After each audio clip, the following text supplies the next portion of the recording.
I'm asking the bigger question of who am I? Who am I really? My answer is I am God's child. I am that which is born of all that is. I am, as Pierre de Chardin said, a spiritual being having a human experience, come trailing the breath of the ancestors yet, but trailing the breath of the angels, and understanding that because I am connected to the source of all that is possible for me. And what do I want? I don't want to just be successful in the world. I don't want to just make a mark or have a legacy. The answer to that question for me is I want to fulfill the highest, truest expression of myself as a human being. I want to fulfill the promise that the Creator dreamed when He dreamed the cells that made up me. What do I want? You must have some kind of vision for your life. Even if you don't know the plan, you have to have a direction in which you choose to go. I never was the kind of woman who liked to get in a car and just go for a ride. You want to be in the driver's seat of your own life, because if you're not, life will drive you. Knowing who you really are in this space and time that we embody. That's number one. What do you want? Who are you? Number two, you must find a way to serve. Martin Luther King said that not everybody can be famous, but everybody can be great, because greatness is determined by service. Now, we live in a world where everybody wants to be famous and where we admire people for just being famous. We think being known brings us value. The truth is, all of that will fade in time. Service and the significance that you bring to your service is that which is lasting. So to be able to, whatever your occupation or job or talent or gift is, our honorees today getting doctorate degrees, to apparently opposite fields, HIV and AIDS and the spoken word.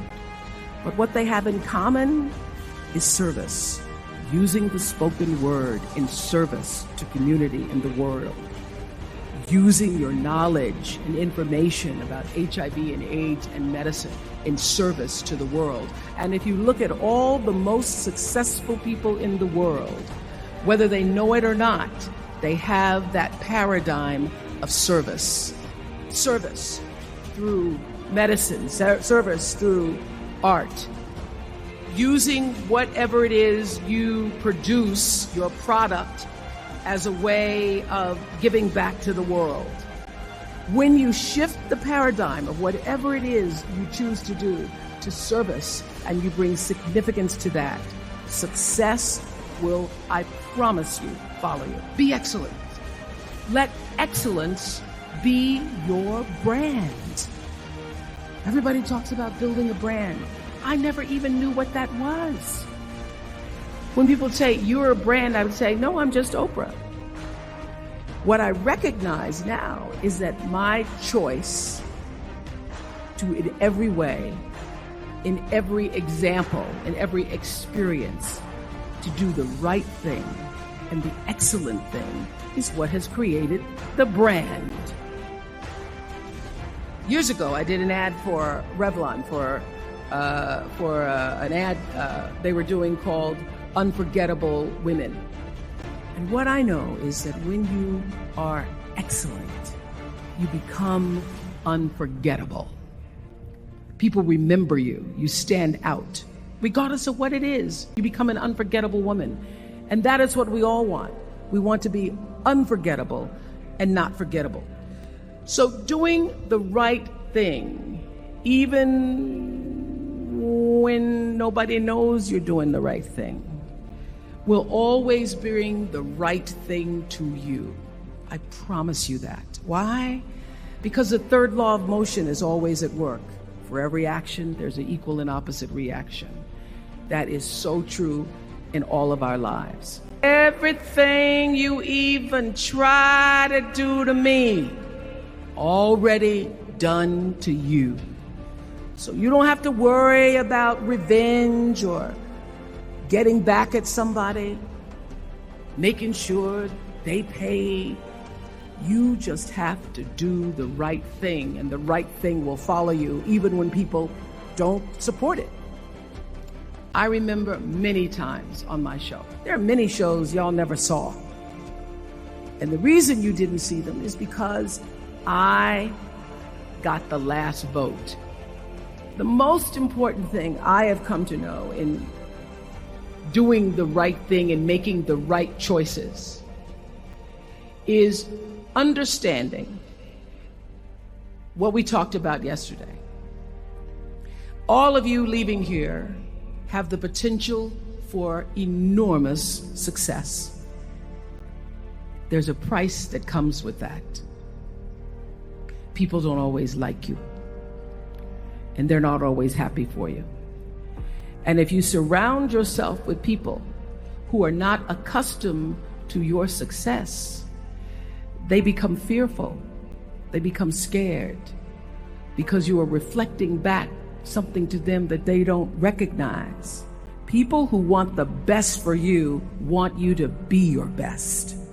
So my greatest advice to you is to surround yourself with people who are going to fill your cup until your cup runneth over. I'm so full, my cup runneth over. And to know that once your cup runneth over, you cannot spend your life with your gallon-size offerings, offering them to pint-sized people.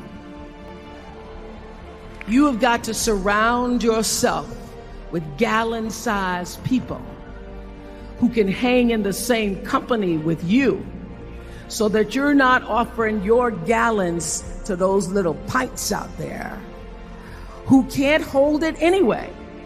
The biggest choices begin and end with you, your internal big questions. Who do I want to be in the world? My relationship to source energy, to all that is God. Your experience of that which is all life, which is divine and universal. Being connected and aligned with that. When you are tuned in and charged into that, whenever you feel empty, you go inside yourself and you connect to the source, and you know that all things are possible.